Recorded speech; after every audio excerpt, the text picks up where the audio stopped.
네, 미국과 이란의 종전 합의 소식, 이에 따른 국제유가의 하락 속에 미국의 반도체 지수가 훨훨 날았습니다. 이에 따라서 다우 지수가 사상 최고치고요. 나스닥은 3%대 급등으로 장을 마쳤습니다. 자, 그럼 마감 상황부터 먼저 확인해 보시죠. 자, 다우 지수 0.92% 올랐는데 사상 최고치 기록입니다. 51,600대에서 거래를 마치게 됐고요. S&P 500도 1.65% 뚜렷한 상승. 거기다가 나스닥이 아주 큰 폭으로 올랐습니다. 3% 넘게 급등하면서 26,683포인트의 장을 마쳤습니다. 증시를 이렇게 들끓게 만든 배경은 역시 미국과 이란의 종전 협상 때문이었습니다. 간밤 도널드 트럼프 미국 대통령이 G7 정상회의 모두 발언에서 전한 이야기부터 좀 보시죠. 자, 이렇게 이야기를 했습니다.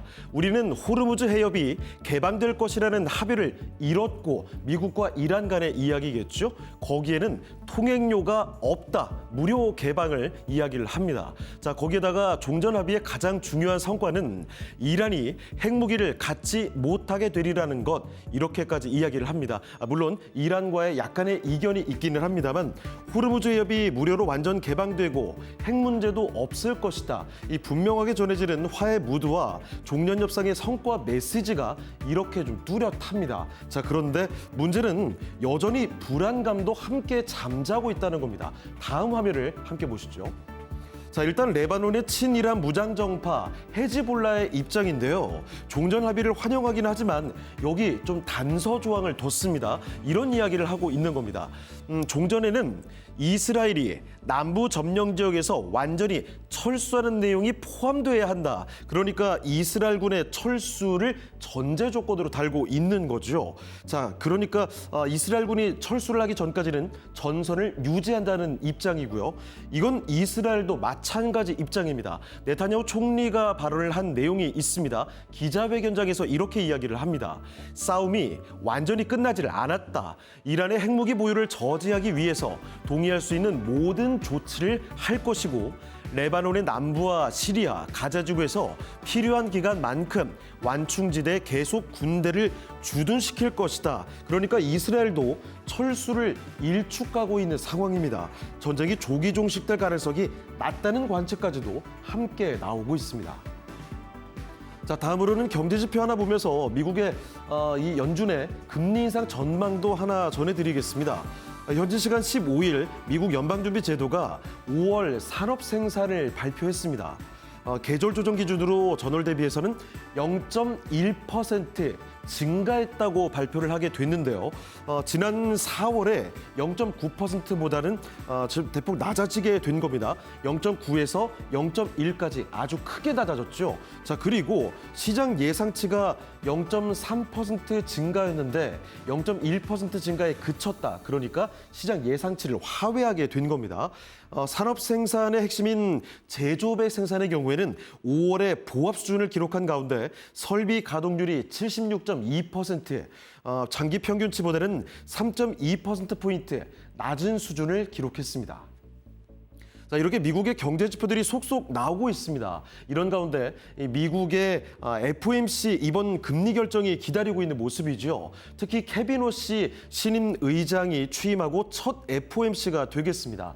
일단 이번에는 금리 동결 전망이 상당히 높은 상황입니다. 압도적으로 금리 동결 3.5에서 3.75% 현재 수준에서 유지가 될 것으로 보고 있죠. 오른쪽에 보시면 맨 위에 98.4% 이번 6월에 금리 동결이 압도적으로 점쳐지고 있습니다.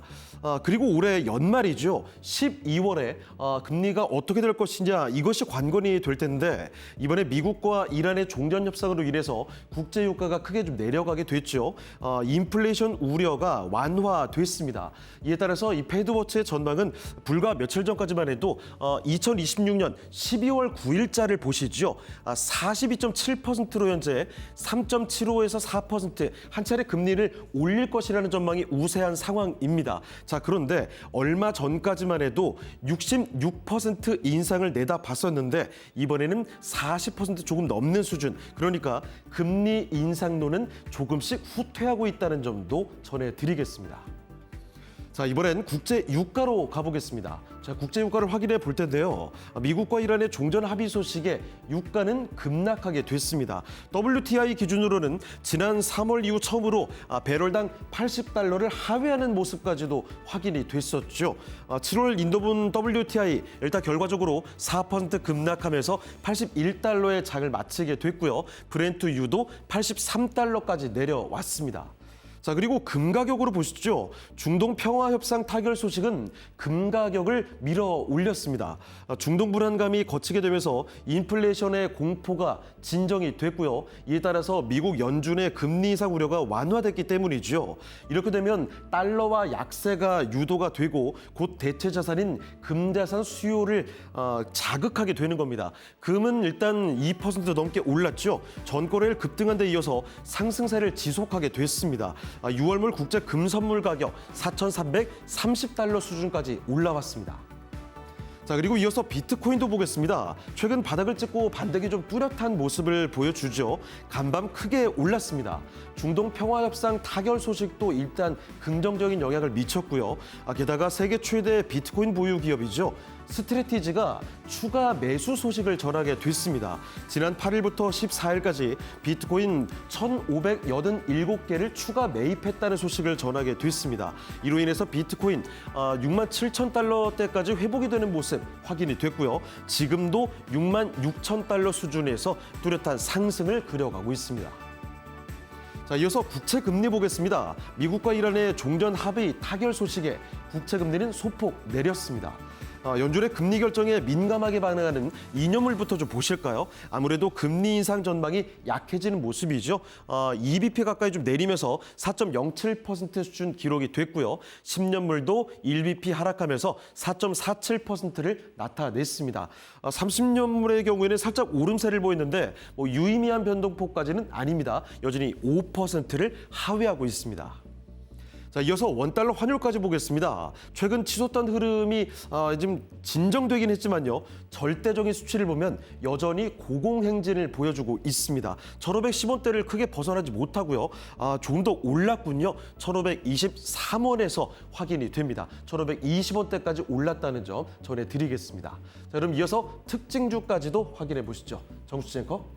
네, 필라델피아 반도체 지수는 5% 이상 급등하면서 사상 최고치를 경신했습니다. 특히나 마이크론 올해 240% 넘게 급등했는데요. 간밤에도 11% 가까이 상승했습니다. HBM 시장이 새로운 성장 국면에 진입했다면서 증권사들의 잇따른 TP 상향이 나오고 있는데요. TD코인이 마이크론의 목표 주가를 기존의 660달러에서 1,500달러로 2배 넘게 대폭 상향 조정했습니다. 전통적인 디램 업황 사이클이었다면 지금쯤 주가는 정점에 달했겠지만 AI 시대의 메모리 수요는 경기 순환이 아닌 구조적 성장이라고 판단했습니다. 특히나 HBM 공급 부족 현상에 주목을 했는데요. TD코인은 최근 CPU 수요 전망이 추가로 개선되면서 메모리 가격 강세는 올 하반기까지 이어질 것이라고 전망했습니다. 마이크론에 대한 월스트리트의 시각은 대체로 낙관적인 상황입니다. 마이크론을 담당하고 있는 애널리스트 47명 가운데 44명이 매수 또는 강력 매수 의견을 내고 있는데요. 평균 목표가는 839달러고요. 최고 목표가는 1,750달러에 달합니다. 오늘 간밤에도 주가는 10.84% 급등했습니다. 엔비디아도 3.54% 상승했습니다. 최근 하이퍼스케일러들이 부채로 인해서 자금 수요를 늘리고 있는 상황인데요. 엔비디아도 2021년 이후 5년 만에 회사채를 발행한다는 소식을 전했습니다. 만기는 2년부터 30년까지 다양하고요. 최소 200억 달러로 조달한 자금인데요. 미지급 부채를 상환할 예정이라고 밝혔습니다. 종전과 금리 인상 전에 적절한 시기를 선택하면서 전략적 자본 확보로 해석하면서 주가는 상승했습니다. 이어서 구글은 엘라베마 데이터 센터 확장에 15억 달러를 투자한다는 소식을 전했습니다.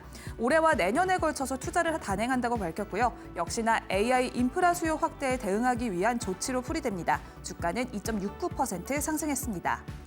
이어서 나스닥 상장 첫날 19% 급등했던 스페이스X, 간밤에도 19% 넘게 올랐습니다. 시가총액 2조 달러를 돌파한 데 이어서 이제는 세계 최초의 조만장자에 등극한 일론 머스크인데요. 일론 머스크는 스페이스X가 2030년까지 매출 1조 달러를 달성할 수 있을 것이라고 밝혔고요. 2031년에는 당연히 이를 넘어설 것이라고 발언했습니다.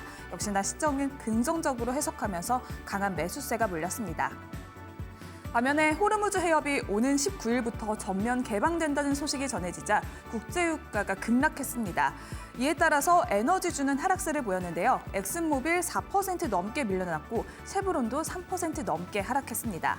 반면 연료비 부담이 완화될 것이란 기대감 속에서 유나이티드 항공 등 항공주들은 상승했습니다. 폭스는 17% 가까이 급락했습니다. 미디어 업계에서는 폭스가 스트리밍 업체인 로쿠를 약 220억 달러, 하나로는 약 33조 원에 인수한다는 소식이 전해졌는데요. 전통 미디어와 커넥티드 TV 시장의 결합이 본격화했다는 평가가 나오고 있습니다. 이번 인수 이후에도 기존의 주주 환원 정책을 유지하겠다고 폭스 측은 밝혔지만 재정 부담 우려 속에서 주가는 급락세를 나타냈습니다. 이어서 JP모건이 다시 한번 입장을 밝혔습니다. 하반기 증시 상승장은 경기 민감주가 이끌 수 있다는 전망을 내놓았는데요. 다만 이 시나리오가 현실화되려면 먼저 견조한 실적이 바탕이 되어야 하고 지정학적 리스크도 완화되며 또한 인플레이션까지 안정적으로 유지돼야 된다는 전제를 깔았습니다. 이에 따라서 경기 민감주는 특히나 경기 회복 시에는 실적 개선 폭이 큰 업종인데요. 은행과 산업재, 그리고 원자재, 소비재가 대표적입니다. 코로나19 이후 각각 강세 구간을 거쳐왔지만 소비재 섹터는 아직까지 본격적인 상승 랠리에 동참하지 못했다고 JP모건은 분석했습니다. 향후 수만의 핵심 축이 될 수 있다는 해석을 내놓은 건데요. 또한 그간 시장을 강하게 이끌어왔던 매그니피센트 세븐도 역시 추가 상승 여력을 보일 가능성이 크다고 분석을 했습니다.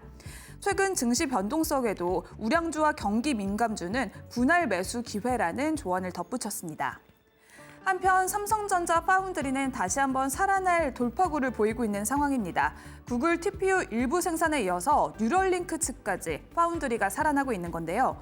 삼성전자가 일론 머스크 CEO가 이끌고 있는 뇌신경과학인 뉴럴링크와 함께 차세대 두뇌 이식용 반도체 개발에 나선다는 소식이 전해졌습니다.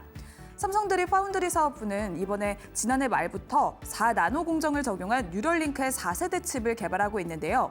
내년 상반기에 출하될 예정이고요. 이르면 연말에는 양산도 가능할 것으로 알려졌습니다. 뉴럴링크는 사람의 뇌와 컴퓨터를 연결하는 BCI, 즉 사용자가 생각만으로 컴퓨터나 디지털 기기를 제어할 수 있는 것이 목표인데요.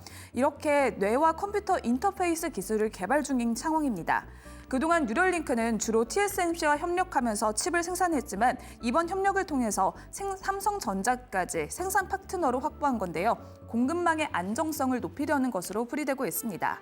업계에서는 전기차와 함께 자율주행 분야 그리고 바이오와 뇌과학 분야까지 삼성과 머스크의 협력이 확대되고 있다는 기대감 속에서 주목하고 있습니다.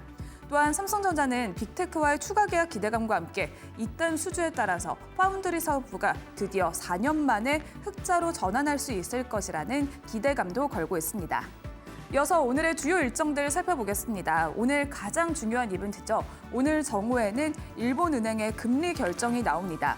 이미 여러 차례 금리 인상 시그널이 나왔기 때문에 현재 0.75% 수준에서 1%로 인상할 것이란 관측에 시장은 무게가 실리고 있는 상황이고요. 이어서 미국도 FOMC 회의에 돌입합니다. 특히나 이번 FOMC는 케빈 허시 신임 연준 의장이 처음으로 주재하는 회의인데요. 회의 결과는 17일 나오고요. 한국 시간으로는 18일 새벽 3시에 나옵니다.